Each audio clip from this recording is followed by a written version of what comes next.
At dinner, she laughed. "You're lucky I settled for you." I just smiled. A week later, she saw who I was actually meant to be with and completely fell apart. I'd been with Rachel for exactly 1 year, and I thought we were building something real together. She was a marketing coordinator for a sustainable lifestyle brand, and I worked as a renewable energy consultant. We seemed like a perfect match on paper. I made reservations at Mistral, this upscale steakhouse in Boston's South End, thinking our 1-year anniversary deserved somewhere special. I'd been putting in 60-hour weeks on a major offshore wind project, but I wanted to celebrate what we'd built together. Rachel had been distant lately, constantly at her new CrossFit gym, but I figured she was just finding a new passion. I invited our mutual friends Jake and Emma to join us, thinking it would be fun to mark the milestone with people who'd watched our relationship grow. I even brought a small gift, a vintage compass necklace that reminded me of how she used to say I kept her grounded. The evening started normally enough. Rachel looked stunning in this black dress I'd never seen before, though she kept adjusting her posture like she was posing for photos. She spent most of dinner scrolling her phone and talking about her trainer Zane. "He's just so motivational," she said, her eyes lighting up in a way they hadn't when looking at me in weeks. "He's got this whole philosophy about reaching your potential, about not settling for mediocre when you could have extraordinary." She talked about his supplement business, his fitness modeling aspirations, the way he pushed his clients to level up their entire lives. Every sentence seemed calculated to make her current life sound inadequate. Then came the moment that changed everything. Jake was asking about my wind energy project, how we were documenting the environmental impact for regulatory approval, when Rachel literally laughed out loud. "Oh God, Jake, you don't want to hear about that boring stuff. This is exactly what I mean about settling."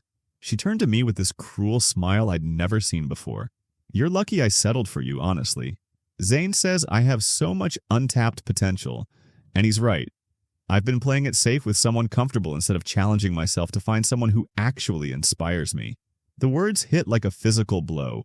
Emma gasped audibly. The table went silent. Emma's fork stopped halfway to her mouth. Jake stared at his plate like he wanted to disappear. I felt this strange calm wash over me, like watching a car accident in slow motion. "Settled for me," I repeated quietly. Interesting choice of words for our anniversary dinner. Rachel didn't even flinch. "I'm just being honest about where I am in my personal growth journey. Zane thinks I need space to explore who I'm becoming, and I agree. We should take a break so I can focus on leveling up my life." She actually used air quotes around leveling up. She delivered this like she was discussing weekend plans, not destroying a year-long relationship in front of our friends. The worst part was how rehearsed it sounded, like she'd practiced this speech with someone else. "A break," I said, signaling for the check. "Starting when?" "Starting now, I guess. I know this is hard to hear, but Zane says authentic living means being honest about what you really want, even when it's uncomfortable." Jake finally spoke up. "Rachel, this is really harsh timing." She shrugged. "Growth doesn't wait for convenient moments, Jake. That's exactly the kind of small thinking that keeps people stuck." As I paid the $200 bill for the privilege of being publicly humiliated on our anniversary, Rachel was already texting someone, her fingers flying across the screen like she couldn't wait to share her liberation with whoever was waiting for this exact moment. I spent the next few days in a strange fog, not angry but genuinely curious about how long this had been planned. Emma called me 2 days later with information I should have expected but somehow didn't.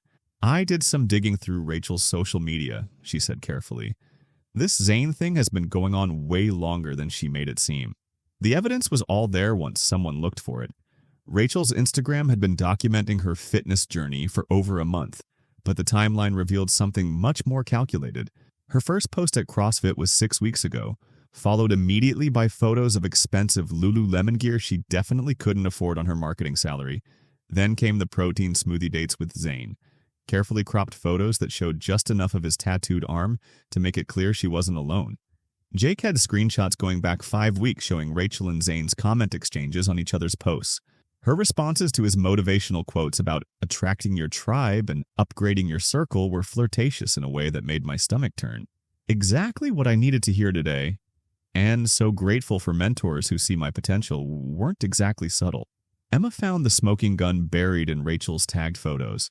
A picture from 3 weeks ago at some boutique smoothie bar, where Zane had tagged her in a story about powerful conversations with future business partners. Business partners! That's what she was calling their obvious romantic relationship. The most damaging evidence came from mutual friends who'd been watching this unfold in real time. Sarah from her yoga class mentioned that Rachel had been asking hypothetical questions about what you'd do if you met someone who made you realize you were settling for over a month. Even her coworker mentioned that Rachel had been researching couples fitness retreats, but not for us. She'd been looking at luxury wellness destinations in Costa Rica and Bali, places that cost more than I made in 3 months, clearly planning some fantasy getaway with her trainer. But the real revelation came when I looked at the business registration records for Zane's supplement company. I work with regulatory compliance all day, so I know how to research business entities. His entrepreneurial empire was a single-member LLC registered 2 months ago with no actual business activity. The supplements he was selling were generic vitamins repackaged with his own labels, marked up by 400%. His Instagram showed him driving luxury cars and posting from expensive restaurants, but none of it was connected to any legitimate income source. Rachel had been so impressed by the appearance of success that she never bothered to verify if any of it was real. The transformation of Rachel's online presence was remarkable to watch from a distance. Overnight, her feed became a shrine to wellness culture and personal transformation. Photos of her morning routine with expensive adaptogen powders, check-ins at boutique fitness studios across Boston, motivational quotes about releasing toxic people who don't support your growth. The woman who used to post pictures of our quiet dinners and weekend museum visits was now broadcasting a completely manufactured lifestyle that had nothing to do with who she'd been for the past year. What made it worse was seeing how she talked about our relationship in hindsight. When friends asked what happened to it, she'd apparently been telling people that I was threatened by her personal growth and couldn't handle her leveling up. According to Emma, Rachel had been describing me as someone who wanted to keep her small and comfortable instead of supporting her dreams. Dreams that apparently involved becoming a fitness influencer, selling overpriced supplements to people who couldn't afford them. The most pathetic part was watching her try to reinvent herself as someone who'd always been passionate about wellness and entrepreneurship. She posted throwback photos with captions about how she'd always known she was meant for bigger things, and had just been waiting for the right mentor to unlock her potential. The same person who used to complain about having to walk more than 2 blocks was now posting daily workout selfies and talking about how fitness had saved her life and shown her what authentic living really meant. I was drowning myself in work when Luna Morrison reached out, initially for a professional consultation about photographing our offshore wind installation. As a marine conservation photographer, she needed technical specifications for a documentary series about renewable energy impact on ocean ecosystems. I knew her reputation. Her underwater photography had been featured in National Geographic, and she'd documented climate change effects in over 30 countries. What I didn't expect was how the conversation shifted when she mentioned witnessing something uncomfortable at a restaurant the week before. I was at Mistral last Tuesday, sitting at the bar waiting for a colleague. She said during our video call, I couldn't help overhearing this woman absolutely destroying someone at the anniversary dinner. The whole restaurant was watching. Was that you? The directness of her question caught me off guard. Most people would have pretended they hadn't seen anything. Yeah, that was me getting publicly dumped on my 1-year anniversary, I admitted. I'm sorry you had to witness that train wreck. Luna's expression softened. That woman was incredibly cruel. The way she timed that conversation, the public setting, that was deliberate emotional abuse. What struck me about Luna was how she understood the technical aspects of my work that Rachel had always dismissed as boring. When I explained the environmental monitoring systems we use to track marine life during turbine installation, Luna asked intelligent questions about data collection methods and mitigation strategies. This is exactly the kind of innovation story that needs to be told, she said, her eyes lighting up. People think renewable energy is just about panels and windmills, but the real story is how we're learning to coexist with natural systems. She got it. She understood that my work wasn't just about engineering specs and regulatory compliance. It was about finding ways to power human civilization without destroying the planet. Our collaboration started with site visits to document the offshore installation process. Luna would spend hours in a wetsuit, diving around the turbine foundations to capture footage of fish populations that had actually increased since construction began. The artificial reef effect was something I'd studied in reports, but watching her document it through underwater photography made me see my own work differently. You're not just building renewable infrastructure, she told me after surfacing from a dive. You're creating accidental marine sanctuaries.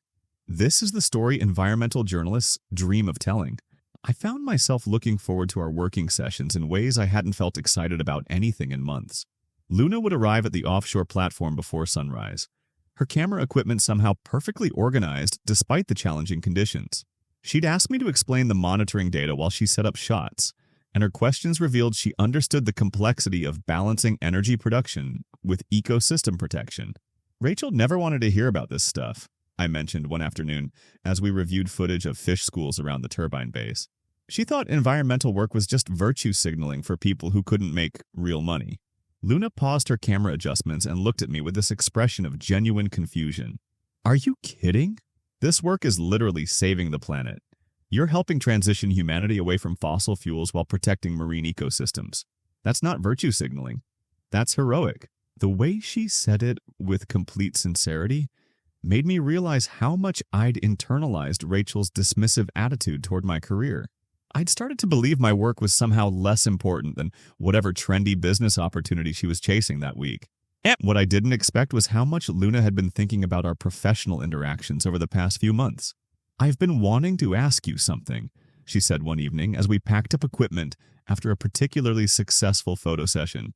I've been attracted to you since our first meeting about the turbine specifications, but I respected that you were in a relationship. The way you talked about environmental impact with such genuine passion, and it was incredibly attractive. The honesty was refreshing after months of Rachel's manipulative communication style. Luna represented everything Rachel had claimed to want, but never actually pursued. Adventure, creativity, meaningful work that made a difference. She traveled globally for conservation projects, had her photography exhibited in major museums, and earned more money from her freelance work than I made as a consultant. Yet she was genuinely interested in my technical expertise and environmental knowledge, treating our collaboration as an equal partnership rather than a platform for her own ambitions. I love how your brain works, she told me after I explained the acoustic monitoring systems we use to track whale migration around the turbines. You see the big picture and the minute details simultaneously. 3 weeks into my collaboration with Luna, Rachel's carefully constructed new life began imploding in spectacular fashion. Emma called me with news that was almost too perfect to believe. You're going to love this, she said, barely containing her laughter. Zane's supplement business just got shut down by the state attorney general's office. Turns out he was running a pyramid scheme, and Rachel was one of his top promoters. The investigation had revealed that Zane's expensive lifestyle was funded entirely by recruiting people to sell overpriced vitamins that were literally just generic supplements repackaged with fancy labels. The legal implications were serious. Rachel had invested her entire savings of about $8,000 into Zane's business opportunity and had been actively recruiting her social media followers to buy products and join his sales team. Screenshots of her Instagram stories showed her promoting life-changing supplements and encouraging people to invest in their health and financial freedom by joining Zane's network. Now that the scheme was exposed, she was potentially liable as a co-conspirator in defrauding dozens of people who'd trusted her recommendations. But the real devastation came when clients started sharing their stories. Zane had been running the same romance scam on at least 5 other women, convincing each one that she was his business partner and future wife, while extracting money for his fake supplement inventory. Rachel discovered this when the other women started comparing notes in a Facebook group created by fraud victims. He told me I was the only one who understood his vision, one woman wrote. Turns out he was feeding the same lines to 6 of us simultaneously. Rachel's social media presence became a liability overnight. The fitness influencer image she'd been building was connected to a criminal investigation, and her followers began commenting with angry messages about the money they'd lost, trusting her recommendations. Her employer, the Sustainable Lifestyle brand, terminated her immediately when they discovered she'd been promoting fraudulent health products while representing their company. Our brand values authentic, ethical living, her former boss told mutual friends. Having an employee involved in supplement fraud is completely contrary to everything we stand for. The gym where Zane had been working also fired him once they realized he'd been using their facility to recruit victims for his pyramid scheme. Rachel had been bragging about their couple's workout sessions and business meetings, but now those same posts became evidence of her involvement in the scam. The boutique CrossFit studio banned her membership when they discovered she'd been using their premium facilities to film promotional content for fraudulent products. Zane disappeared overnight, leaving behind a trail of debts, angry clients, and legal threats. His luxury car was repossessed, his apartment was emptied, and his phone numbers were disconnected. Rachel was left holding the bag for thousands of dollars in product inventory that was essentially worthless, plus potential legal fees if victims decided to pursue civil litigation. The man who'd convinced her to level up her life had vanished the moment his scam collapsed, leaving her with nothing but debt and humiliation. The irony wasn't lost on me. Rachel had left me because she thought Zane represented financial security and entrepreneurial success, when he was actually a criminal who'd been targeting vulnerable women for financial exploitation. She'd traded a stable relationship with someone who had a legitimate career for a fantasy relationship with someone whose entire lifestyle was built on fraud. The boring, renewable energy work she'd mocked was funding real environmental progress, while the exciting supplement business she'd promoted was literally stealing money from people desperate to improve their health. Emma kept me updated on Rachel's spiral through mutual friends. Without her job, her savings, or her social media credibility, she'd moved back in with her parents in their suburban ranch house. The woman who'd been posting from boutique fitness studios and expensive restaurants was now working retail at a mall department store, trying to rebuild her reputation while dealing with potential legal consequences from her involvement in Zane's scheme. Meanwhile, my relationship with Luna was developing into something extraordinary. Our collaboration had evolved beyond professional boundaries as we spent long days documenting the environmental success stories of renewable energy installations. Luna's photography was being featured in sustainability magazines, and my technical expertise was helping her tell complex environmental stories in ways that general audiences could understand. We were becoming a team in ways that felt natural and effortless, nothing like the constant negotiation that had defined my relationship with Rachel. Then Rachel discovered what was happening through environmental advocacy events that were impossible to avoid in Boston's tight-knit sustainability community. Luna and I had presented our collaborative work at the New England Clean Energy Summit, where her underwater photography of thriving marine ecosystems around wind turbines was getting international attention. Environmental journalists were calling our documentation groundbreaking evidence that renewable energy infrastructure can enhance rather than harm ocean ecosystems. The same work Rachel had dismissed as boring was being celebrated as innovative science communication. I should have expected Rachel to crash the event, but I was genuinely surprised when she appeared at the registration table claiming to be media. She'd somehow convinced security that she was representing a lifestyle blog covering sustainable living, probably trading on her former employer's reputation to get press credentials. Luna was being interviewed by representatives from National Geographic and Scientific American when Rachel appeared, demanding to speak with me privately about unfinished business between us. The scene was mortifying. Here was Luna, fielding questions from internationally recognized environmental journalists about her groundbreaking conservation photography, while my unstable ex-girlfriend was causing a public disturbance at a professional conference. "I need to talk to Jake immediately," Rachel announced to the interview group. "There are things about his character that these people should know before they trust him professionally." The journalist looked confused. Luna looked concerned, and I felt that familiar calm that comes before making important decisions. "Rachel, this is a professional event," I said quietly. "If you want to talk, we can schedule something private later." But she was clearly not interested in reasonable solutions. "No, Jake. I've been watching you parade this woman around like some kind of upgrade, and I need people to understand what kind of person you really are." The accusation was so absurd that Luna actually laughed. "Excuse me," she said to the journalist. "I think there's been some kind of misunderstanding. Jake has been nothing but professional and supportive of my work. His technical expertise has been invaluable to documenting renewable energy's environmental benefits." That's when Rachel revealed the depth of her delusion. "Professional? He stole you from me while I was going through a vulnerable time. He used his boring environmental work to manipulate you into thinking he was some kind of hero, when really he's just an opportunistic predator who targets successful women." The journalists exchanged glances that clearly communicated their assessment of Rachel's mental state. Luna maintained her composure beautifully, but I could see her professional reputation being threatened by my personal drama. Event organizers appeared within minutes, treating Rachel's disruption as the security threat it actually was. The fact that she'd gained entry under false credentials and was now making unfounded accusations against a presenting researcher was grounds for immediate removal. "Ma'am, you'll need to leave the premises immediately," the security coordinator said. Your press credentials don't match our approved media list, and your behavior is disrupting official conference proceedings. Rachel tried to argue, but she was escorted out while Luna's interview continued with barely a pause. The damage control required was minimal, but the incident revealed how desperately Rachel was clinging to relevance in my life. Luna handled the situation with grace that made me admire her even more. "Your ex-girlfriend seems to be struggling with some serious issues," she said later that evening. "I hope she gets the help she needs, but you can't be responsible for her emotional stability." The contrast was stark. Rachel creating chaos and drama wherever she appeared, while Luna maintained professional composure even when being publicly attacked by a stranger. What bothered me most was how Rachel had tried to weaponize my relationship with Luna against both of us. She had attempted to frame our professional collaboration as some kind of emotional manipulation, when the timeline clearly showed that Luna and I had connected months after Rachel had already moved on with Zane.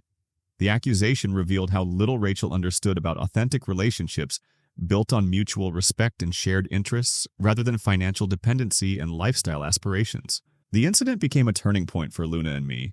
That evening, she told me she was falling in love with me, not just because of our professional chemistry, but because of how I'd handled Rachel's disruption with dignity rather than engaging in public drama. "I've dated men who would have escalated that into a screaming match," she said. "The way you protected both our professional reputations while refusing to be drawn into her chaos. That showed me exactly who you are as a person." Rachel's response to seeing Luna and me together was to launch a vindictive social media campaign that backfired spectacularly. Within days of the conference incident, she was posting Instagram stories claiming that Luna had stolen her boyfriend during a vulnerable time and that I was a predator who targets successful women. The irony of Rachel calling Luna successful while simultaneously trying to destroy her reputation wasn't lost on anyone who knew the actual timeline of events. Her first mistake was posting side-by-side photos of herself and Luna, with captions about how real men choose authentic beauty over artificial perfection. The problem was that Luna's photos showed her diving with marine life, documenting coral restoration projects, and receiving awards for environmental journalism, while Rachel's recent posts were bathroom selfies and motivational quotes about overcoming toxic people. The comparison she'd intended to be flattering to herself actually highlighted how much more substantial Luna's accomplishments were. The campaign gained momentum when Rachel started reaching out to environmental organizations where Luna had worked, claiming that Luna was unethical and had used her professional position to steal someone else's boyfriend. This strategy catastrophically backfired when Luna's colleagues and collaborators rallied to defend her reputation. The National Marine Sanctuary Foundation issued a public statement supporting Luna's unwavering integrity and ethical standards in environmental journalism. The Scripps Institution of Oceanography, where Luna had been a visiting researcher, published a letter condemning attempts to damage the reputation of accomplished marine conservation photographers through personal vendettas. Rachel's former employer, the Sustainable Lifestyle brand, issued a statement distancing themselves from her accusations and clarifying that she'd been terminated for promoting fraudulent supplements, not for any performance issues. This revelation destroyed what remained of Rachel's credibility in the sustainability community, where Luna was already well respected. We want to be absolutely clear that Ms. Rachel's recent social media activity does not reflect our company values and occurred after her employment. Termination, their statement read. The legal consequences of Zane's pyramid scheme finally caught up with Rachel when former clients began filing civil lawsuits. Her prominent role in promoting the fraudulent supplements made her a prime target for people seeking to recover their losses. Screenshots of her Instagram posts encouraging followers to invest in their health and financial freedom became evidence in multiple fraud cases. Her new retail job at the department store barely covered her legal fees, let alone the potential settlements she might face. But the final blow to Rachel's credibility came when former victims of Zane's romance scam started sharing their stories publicly. A Facebook group called Zane Supplement Scam Victims grew to over 200 members, many of whom posted screenshots of the same romantic messages and business promises that Zane had sent to Rachel. Seeing that she'd been one of multiple women receiving identical lies about being his business partner and soulmate destroyed her narrative about being the victim of my supposed betrayal. The contrast between Rachel's declining situation and Luna's rising professional profile was becoming impossible to ignore. While Rachel was dealing with lawsuits and working retail, Luna's environmental photography was being featured in a major Smithsonian exhibition about climate change solutions. Her collaboration with me was being cited in academic papers about successful renewable energy integration with marine ecosystems. The work that Rachel had dismissed as boring was gaining international recognition for its innovative approach to science communication. Rachel's social media following began to abandon her as the pyramid scheme details became public knowledge. People who'd trusted her wellness recommendations felt betrayed when they discovered she'd been promoting fraudulent products for personal profit. Her follower count dropped from 12,000 to fewer than 2,000 as former supporters posted angry comments about the money they'd lost, trusting her advice. The influencer dream she'd sacrificed our relationship for had evaporated along with her credibility. The most pathetic moment came when Rachel attempted to rebuild her image by posting an apology video claiming she'd been manipulated by a master con artist and was working to make things right with people who'd lost money. The video received more negative comments than views, with people pointing out that she was only apologizing after facing legal consequences, not because she felt genuine remorse. Former followers posted screenshots showing how she'd blocked or dismissed people who'd questioned Zane's business model before the scam was exposed. Meanwhile, Luna and I were building something real based on mutual respect and shared values. She understood that meaningful work wasn't always glamorous or immediately profitable, and I appreciated that she'd built her career through genuine expertise rather than manufactured online personas. The difference between authentic achievement and Instagram performance had never been more clear to me than when watching Rachel's constructed lifestyle collapse while Luna's actual accomplishments gained recognition. 6 months later, Luna and I attended the Northeast Environmental Impact Awards, where our collaborative documentation of renewable energy's marine ecosystem benefits was nominated for the Sustainability Journalism Prize. The gala was held at Boston's Museum of Science with environmental leaders, policymakers, and conservation photographers from across New England. Luna wore this elegant navy dress that somehow made her look both professional and stunning, while I'd finally invested in a decent suit that didn't make me feel like I was playing dress-up. When our project won the award for innovative environmental storytelling, Luna's acceptance speech was gracious and technically precise, crediting the offshore wind engineering teams and emphasizing how renewable infrastructure could actually enhance marine biodiversity when properly implemented. Standing on that stage next to someone who understood both the technical complexity and broader importance of environmental work felt surreal after spending a year with someone who'd seen my career as an obstacle to her lifestyle ambitions. That's when I spotted Rachel near the registration table, clearly not supposed to be there. She'd somehow convinced security she was media again, probably using fake press credentials from some fabricated blog. The security coordinator who'd removed her from the Clean Energy Summit was actually present at this event, and I watched him recognize her with obvious concern. "Ma'am, I'm going to need to see your official press documentation," he said, approaching her with backup staff. Rachel's attempted confrontation was thwarted before it could begin. When she tried to approach Luna and me during the post-ceremony reception, 3 security officers intercepted her immediately. "You need to leave the premises right now," the head of security said firmly. "You're trespassing at a private event with falsified credentials." The scene was captured by actual environmental journalists who were covering the awards ceremony, creating a final humiliation as Rachel was escorted out while Luna and I were being congratulated by colleagues and sustainability leaders. The incident made local environmental media when photographers caught Rachel being removed while holding what appeared to be a handwritten letter addressed to me. "Sustainability Awards Disrupted by Trespasser" was the headline in Boston Environmental News, complete with photos of security escorting her away, while Luna and I spoke with National Geographic representatives about potential future collaborations.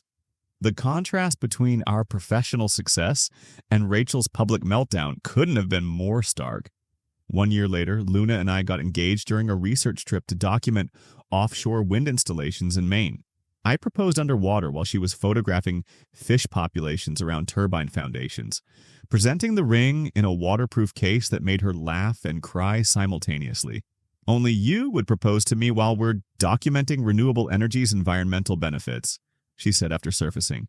"It's perfect." Our engagement photo, taken by Luna's diving equipment with the wind turbines visible in the background, captured everything we'd built together: love, work, and commitment to making the world better. We now run a joint consulting firm specializing in environmental impact documentation for renewable energy projects. Luna's photography and my technical expertise have created a unique niche in the growing clean energy sector, with contracts from wind farms across the Atlantic coast. Rachel occasionally appears in my LinkedIn suggestions, apparently working at a different retail job and posting sporadically about personal growth and lessons learned. I genuinely hope she's found peace and stability, but our paths will never cross again. Sometimes the greatest gift someone can give you is showing you exactly who they are before you make the mistake of building a future with them. Luna showed me what partnership actually looks like. Two people building something meaningful together, instead of one person using the other as a stepping stone to imaginary success.